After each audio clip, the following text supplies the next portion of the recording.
Advertencia. El contenido de este programa es responsabilidad única y exclusiva de sus autores. En ningún caso compromete al canal TROA. A continuación, Oro Noticias. El siguiente programa es familiar. Puede contener escenas de sexo o violencia. Se recomienda verlo en compañía de un adulto responsable.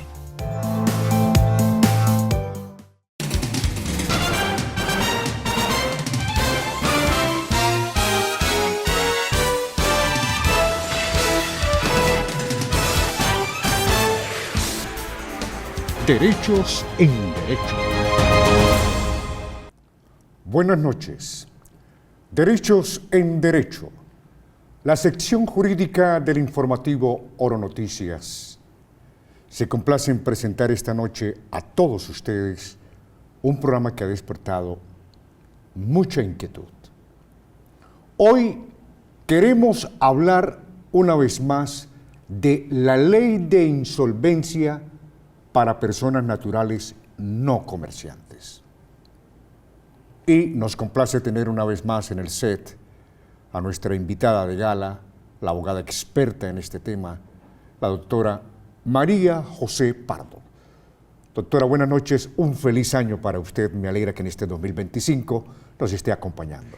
Doctor Luis Enrique, feliz año para usted y todos los televidentes. Esperamos que hayan terminado ese año, mejor dicho, muy recargados, con mucha energía y con ganas de seguir trabajando en este 2025. Dice la canción, año nuevo, vida nueva, mucho optimismo, y esperamos que este 2025 sea un año de prosperidad y de éxitos para todas y todos ustedes. Bien, doctora, ley de insolvencia natural para personas naturales no comerciantes. El 2024 parece que no fue un año muy positivo, el año pasado fue como muy agitado. Sí, Doc, lo comentábamos en uno de los programas que tuvimos el año pasado y hablábamos que la crisis, el 2024, se había intensificado para comerciantes y empresas precisamente por el golpe después de pandemia. Se empezó a sentir muchísimo. Ya las empresas, las personas naturales empezaron a sentir que esas normalizaciones, esos alivios del sistema financiero en ese 2020, en ese 2021, empezaron a golpear más fuerte sus hogares, su economía, y esto intensificó pues la situación y las cifras de las personas naturales no comerciantes que decidieron iniciar este proceso en el 2024. Inclusive el Ministerio de Justicia y del Derecho, que es la entidad gubernamental que regula los trámites de insolvencia de persona natural no comerciante, sacan unas estadísticas anuales. Las pueden revisar y esperemos a que salgan las del 2024, pero puede ser casi un incremento entre el 30 al 40% sobre las cifras de insolvencia del 2023. Vemos una tendencia de aumento en los inicios de los procesos de insolvencia económica de persona natural no comerciante. Alarmante ese incremento. Bien, vamos a las preguntas que nos formulan los televidentes para la invitada de honor de esta noche. Sí, doctor, yo quisiera saber cuáles son los requisitos para que una persona pueda acogerse a la ley de insolvencia. Frente a los requisitos que debe cumplir una persona para acogerse a la ley de insolvencia de persona natural no comerciante, la ley establece prácticamente 3 requisitos. El primer requisito es, como su nombre lo dice, que esta ley específicamente está hecha para las personas naturales no comerciantes. Si bien la ley no determina quién no es comerciante, pues sí determina quién lo es. Entonces, a partir de esa interpretación se puede decir que esta ley está hecha para las personas que no son comerciantes, es decir, no tienen un registro mercantil activo, una cámara de comercio como coloquialmente se llama, no tienen un establecimiento de comercio, no se dedican de manera profesional o habitual a ejercer el comercio. Las personas que tienen 2 deudas, por lo menos 2 deudas con 2 entidades o personas naturales diferentes, ya que, como lo habíamos dicho, en insolvencia ingresan absolutamente todas las deudas. Entonces puede tener 2 deudas de cualquier naturaleza, de cualquier categoría, de adquiridas con cualquier persona o entidad. Y adicional, la ley especifica que debe cumplir con un tema moratorio. ¿Qué quiere decir ese tema moratorio? La ley dice que por lo menos la mitad de todo lo que suman esas deudas a capital tiene que estar en mora de más de 90 días. Entonces, es muy importante que la persona juiciosamente diga, yo en impuestos, yo en multas, yo a la DIAN le debo X cantidad, del vehículo debo X cantidad, de la hipoteca debo X cantidad, a las personas naturales, la tarjeta de crédito, el crédito de libre inversión, debo esta cantidad. Supongamos que al final del ejercicio la sumatoria del monto desembolsado del capital de la obligación arroja 100 millones de pesos. Entonces, este último requisito, lo que quiere decir, doctor Luis Enrique y televidentes, es que por lo menos la mitad de esos 100 millones de pesos tienen que estar en mora de más de 90 días, es decir, 50 millones. Porque a veces cuando se habla de la mora, las personas entienden que todo tiene que estar en mora y no todo tiene que estar en mora de más de 90 días. Bien. Esta es la sección jurídica Derechos en Derecho del informativo Oro Noticias. Más preguntas de nuestros televidentes. Le quiero hacer una pregunta. Si a un trabajador le tienen embargado el sueldo por deudas, ¿qué puede ocurrir? ¿Qué puede pasar? Frente a los embargos de salario, específicamente con la ley de insolvencia de persona natural no comerciante, sucede algo que contempla la ley, pero otra cosa que pasa en la práctica. Entonces, cuando una persona se acoge al trámite de insolvencia de persona natural no comerciante y es admitida por una notaría o un centro de conciliación, obtiene unos beneficios o los efectos iniciales del proceso. Dentro de esos efectos iniciales está la suspensión de procesos ejecutivos de cobro coactivo y restitución de bienes. Específicamente, un embargo de salario se origina por el inicio de un proceso ejecutivo en contra del deudor. En ese sentido, y según la línea de interpretación, pues se debe suspender el embargo también, y más porque a partir de que una persona es ingresada al proceso de insolvencia, no debe haber pagos a los acreedores en virtud de que todos quedan en igualdad de condiciones. ¿Eso qué quiere decir? Si no se le paga a uno, pues no se le debe pagar a ninguno. Entonces, jurídicamente hablando, debe suspenderse el proceso iniciado en contra del deudor, así como la medida de embargo sobre su salario. Eso frente a lo que contempla la ley. Sin embargo, en la práctica, lo que sucede es algo diferente. Y lo que sucede es que cuando se le ordena, no a todos los juzgados, pero sí a algunos que tienen esa línea de interpretación, cuando se les ordena la suspensión del proceso ejecutivo, ellos responden que efectivamente se debe suspender el proceso, pero mantienen vigente la medida cautelar. Entonces, ahí hay que entrar en una pelea jurídica con los juzgados, hay que interponer pues los recursos de ley y todo lo que nos contemple pues el sistema legal para la tutela efectiva del derecho y lograr la suspensión de ese embargo en virtud de la admisión a un proceso de insolvencia. En conclusión, doctor Luis Enrique y todos los televidentes, se debe suspender el proceso ejecutivo, se debe suspender la medida de embargo, pero en la práctica nos encontramos con algunos casos en que pues los juzgados, las entidades judiciales que tienen a cargo esta medida o que han impuesto esa medida, se rehúsan a la suspensión inmediata en cuanto la persona es admitida al proceso de insolvencia. Más preguntas para nuestra invitada, la abogada María José Pardo. El tema de esta noche, la ley de insolvencia para persona natural no comerciante. Veamos.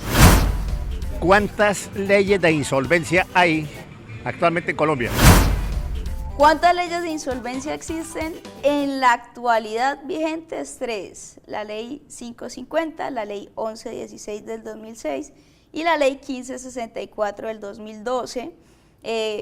En pandemia, de pronto algunos de ustedes se acuerdan que introdujeron algunos decretos transitorios para unas insolvencias abreviadas, una pues ante la superintendencia, otra ante las cámaras de comercio. Esas en este momento no están vigentes. Y interesante, ahora está cursando la reforma al trámite de insolvencia de persona natural no comerciante. Sin embargo, es súper importante aclarar que eso aún está en trámite. Hay muchas personas haciendo publicidad, haciéndole propaganda a los beneficios de esta reforma, pero son beneficios que aún no están vigentes. Entonces hay que tener cuidado con esa situación. ¿Esa reforma es para bien o es para mal?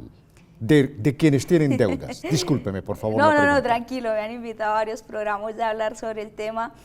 Hay aspectos importantes en beneficio del deudor, como por ejemplo entrar a regular la pregunta que me hizo anteriormente sobre la situación de los embargos o descuentos de libranza. Esta reforma ya es súper clara en establecer que se debe suspender el proceso, la medida cautelar e inclusive trae aspectos muy beneficiosos para el deudor, como la restitución de dineros cuando a pesar de estar en el proceso le siguen descontando, entonces se los restituyen a la persona.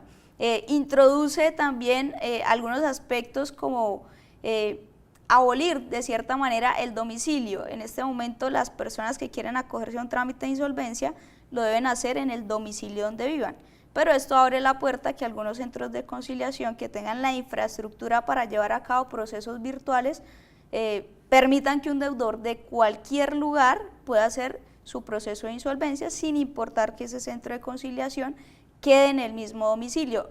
Y un aspecto muy relevante es que la ley que se conocía como de insolvencia de persona natural no comerciante empieza también a llamarse del pequeño comerciante. Bueno, a nadie le gusta que le llamen pequeño, más bien sería como pymes, pero introduce la figura de que el comerciante se puede acoger a través de esta ley. Es maravilloso, maravilloso. Esos son los aspectos importantes. Hay otros pues que no son tan beneficiosos para el deudor, pero pues ya nos extenderíamos demasiado. Bien. Más interrogantes de nuestros televidentes. Cuando una persona no puede pagar y hace un acuerdo de pago, ¿le quitan todo en una ley de insolvencia? Bueno, hay que decir algo, y es que como está la ley actual, cuando una persona se acoge al trámite de insolvencia de persona natural no comerciante, el proceso va a funcionar en dos fases, siempre va a funcionar en dos fases, o una vez iniciado el proceso va a terminar única y exclusivamente de dos maneras. La primera es que en la negociación pues los acreedores estén de acuerdo en mi propuesta de pago y lleguemos a un acuerdo. Y la segunda es que cuando no se logra el acuerdo, nos vamos a la fase de liquidación, que es donde la ley le permite a la persona entrar a responder por el 100% de sus deudas con su patrimonio, indistintamente si alcanza o no alcanza para cubrir el monto de las deudas, pues habría una exoneración de pago. Entonces, si una persona se acoge al trámite de insolvencia, en su negociación llega a un acuerdo con sus acreedores, pero lo incumple, lo que sucede es que los acreedores quedan habilitados para denunciar el incumplimiento. Entonces, tienen que denunciar el incumplimiento ante el centro de conciliación o la notaría, donde se llevó a cabo la negociación, y si se demuestra el incumplimiento, esa persona pasaría ahora a la segunda fase de liquidación, donde efectivamente tendría que entregar su patrimonio para superar ese pasivo, para el pago de las deudas que ha relacionado inicialmente en el proceso de insolvencia. Oro Noticias, el informativo para que usted esté bien informado, está presentando su sección jurídica Derechos en Derecho. Hacemos una pequeña pausa y ya continuamos. Bienvenidos a Mensurí Parque Acuático, único parque en Santander con piscinas y cascadas de agua natural. Ven con tu familia y amigos y diviértete en nuestra gran variedad de toboganes. El Kamikaze, el nuevo Río Bravo. Disfruta el juego de la cubeta y siente la adrenalina en el espectacular Super Bowl. Deleítate con la mejor gastronomía de la región y la deliciosa mojarra asada. Mensurí Parque Acuático. Productos pirotécnicos El Vaquero. Shows pirotécnicos para matrimonios, tortas multicolor, fiestas empresariales, eventos especiales, ferias y fiestas. 2 puntos de venta autorizados. Vía Girón Aeropuerto frente al segundo retorno. Y Piedecuesta, sector Los Colorados. Informes 322-374-8842 y 311-892-8145. Ilumina tu vida. Productos pirotécnicos El Vaquero. Prohibida la venta a menores de edad ni personas en estado de embriaguez. Ley 670 de 2001. Guitarras La Clásica. El lugar ideal para encontrar tu instrumento de cuerdas favorito. Guitarras, requintos, mandolas con sello de calidad Incontec. ¡Qué pollo! Cacareo del pollo que más sabe.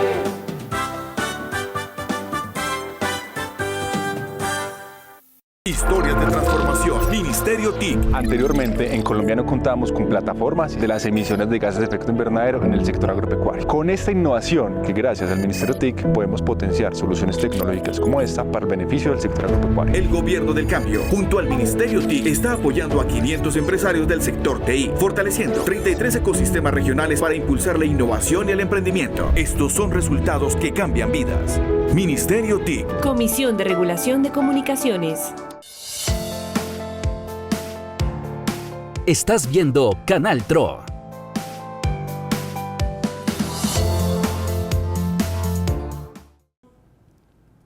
Regresamos a la sección jurídica Derechos en Derecho del informativo Oro Noticias para estar bien informado en este año 2025. Hoy el tema que estamos presentando a ustedes es la Ley de Insolvencia Natural para persona no comerciante. Nos acompaña en nuestros estudios la abogada experta en el tema, la doctora María José Pardo.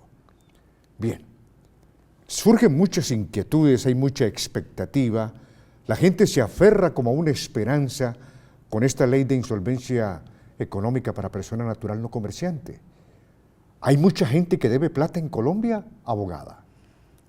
Doctor Luis Enrique, lamentablemente sí, lamentablemente la cultura financiera pues en nuestro país, no solamente en nuestro país, sino a nivel Latinoamérica, la falta de regulación por parte del sistema financiero frente a hacer un debido estudio de capacidad de endeudamiento muchas veces hace que la persona se sobreendeude, que es lo que conlleva pues a este tipo de procesos.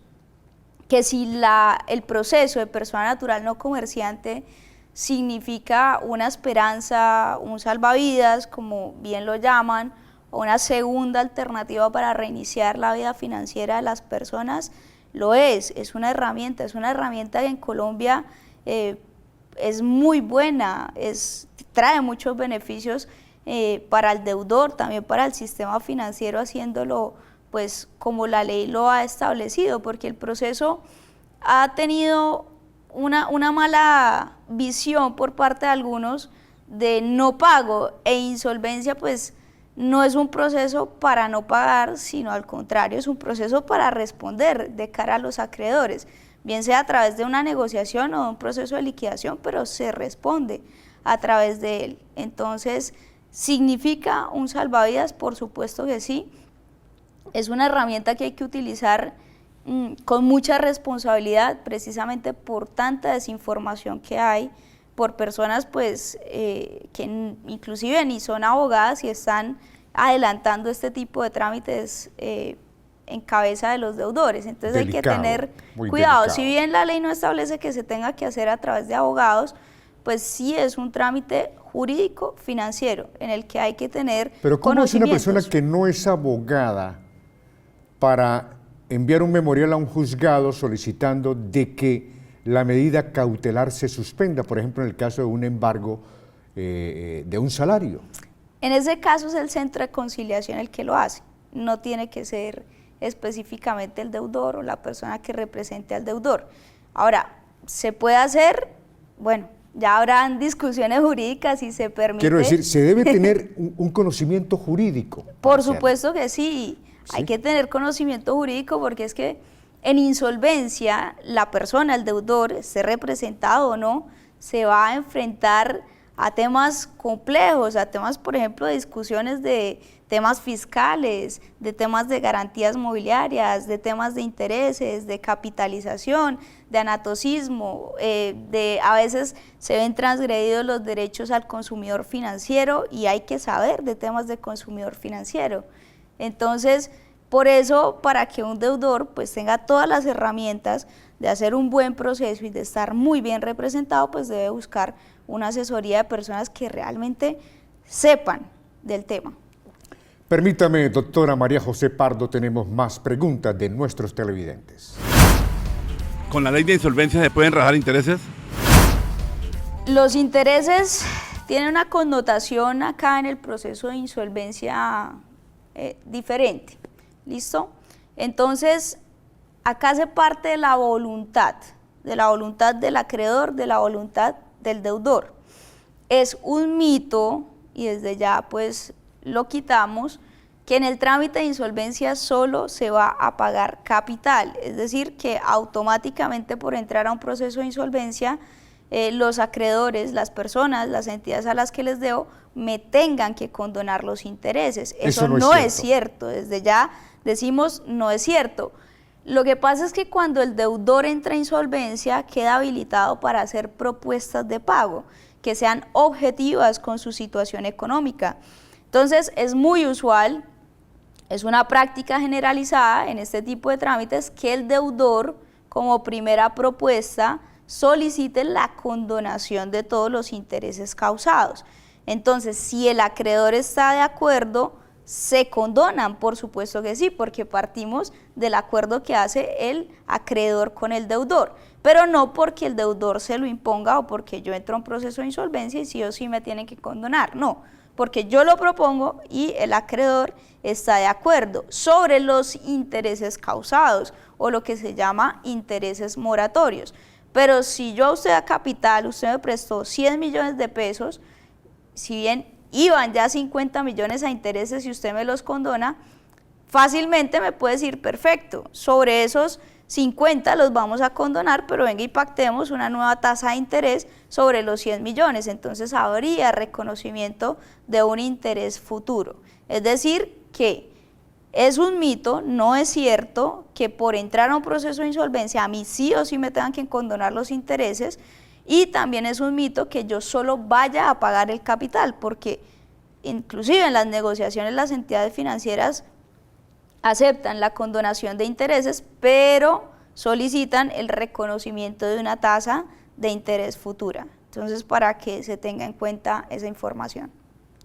Nuestro tema de esta noche en la sección jurídica Derechos en Derecho del informativo Oro Noticias, Ley de insolvencia económica para personas naturales no comerciantes. Más interrogantes. ¿A una persona enferma terminal le pueden embargar su sueldo? Frente a esta situación, que lamentablemente no es solo la de la señora que nos consulta, pues que esperemos que su salud mejore de alguna manera, es la situación de muchísimas personas. Entonces, ¿qué hay que tener en cuenta en este caso?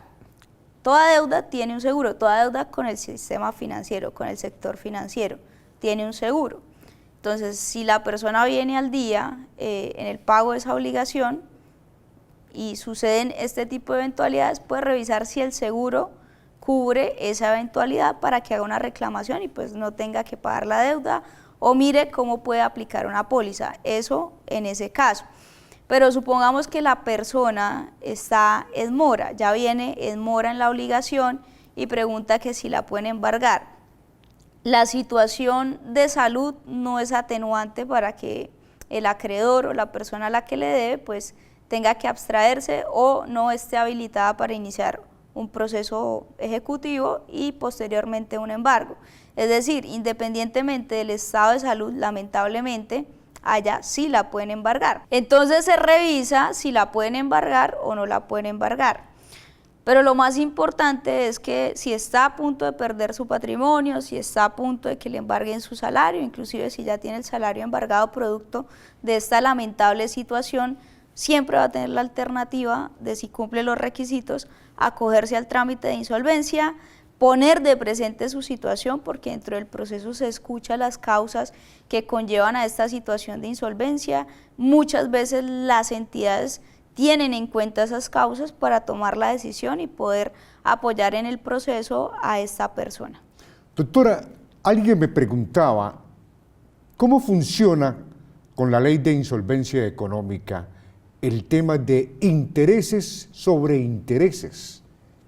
Bueno, intereses sobre intereses, esa pregunta es muy amplia, y más cómo funciona dentro del proceso, porque primero hay que probar que existe esta figura. En el tema comercial, en cierta medida se puede permitir, pero en el tema civil no. Entonces, es una pregunta en la que habría que detallar el caso en específico para determinar si dentro de insolvencia hay lugar a pelearlo o no. Cuando suceden situaciones donde hay discrepancias, donde hay diferencias en cuanto a situaciones jurídicas del crédito, por ejemplo, si es lo que están cobrando realmente, si me están cobrando de más, si efectivamente esa deuda, si es fiscal, si es laboral, si es hipotecaria, si es de un vehículo, porque acá se organizan las deudas de determinada manera. Existe una etapa procesal donde este litigio, esta solicitud, esta insolvencia va al juez mediante una figura que se llama objeciones. Entonces se podría pelear si jurídicamente es viable pelearlo, para que un juez determine pues si efectivamente el acreedor o el deudor es quien tiene la razón. El proceso vuelve ya con la determinación del crédito y continúa con la fase de negociación. Bien, más interrogantes en esta sección jurídica Derechos en Derecho para nuestra invitada. ¿Un fiador se puede acoger a la ley de insolvencia? Sí, claro que sí. Y cuando yo digo que dentro del proceso de insolvencia ingresan todas las deudas que tenga la persona, también hago referencia a las deudas directas, o como a mí me gusta llamarlo, indirectas, que son aquellas en las que las personas se obligan en calidad de fiadores, codeudores, avalistas, terceros garantes. Hay que tener en cuenta que cuando dos personas solicitan un crédito o una persona avala un crédito, es decir, firma y se obliga, si el deudor principal, o como dicen por ahí, la persona que realmente se comió la plata no responde, pues van a ir a cobrarle a este tercero, es decir, es una obligación también de este tercero. Entonces, esa persona debe incluir esa obligación dentro del proceso de insolvencia para que de esta manera quede cobijado y quede dentro de las deudas a negociar dentro del proceso. Entonces, no es más si quiere o no, sino que tiene que hacerlo. Vea usted, este es un alivio para muchas personas que han servido como garantes de una obligación, de un empréstito, de un crédito, y caramba, después uno ve situaciones terribles. Sí, sucede mucho, por lo menos doctor Joya, que una pareja de casados va a adquirir un inmueble y si el inmueble está 50-50, pues obviamente van a hacer que se obliguen las dos personas. O muchas veces uno funge como fiador de un contrato de arrendamiento, codeudor de un contrato de arrendamiento, o los famosos créditos de ICETEX, que es muy usual que el ICETEX, esta entidad, solicite que los estudiantes que hacen el crédito lo avalen a través de una persona, y muchas veces son familiares. En la firma hemos tenido muchísimos casos lamentables, pues donde debido a la situación del país, sale esta persona pues a la vida profesional, no logra emplearse rápido, y ¿a quién van a cobrarle? Pues a quien sí tiene, a ese familiar o a ese tercero que en su momento se obligó y entran a cobrarle a él. Entonces, esta también es una alternativa para que puedan cubrirse frente a estas obligaciones. De esta manera llegamos al final de la sección Derechos en Derecho del informativo Oro Noticias. Abogada María José Pardo, muchas gracias por acompañarnos. A usted, doctor Luis Enrique, al noticiero, como siempre, pues es un honor poder compartir con ustedes, y esperamos que este año pues traiga muchos proyectos que mejoren las condiciones de los hogares de todos los televidentes, de todas las personas pues que necesitan un alivio, y ojalá puedan los que sienten que no tienen una solución llegar a este tipo de información, buscar asesoría y tomar una decisión para reiniciar su vida financiera. A ustedes, gracias por acompañarnos.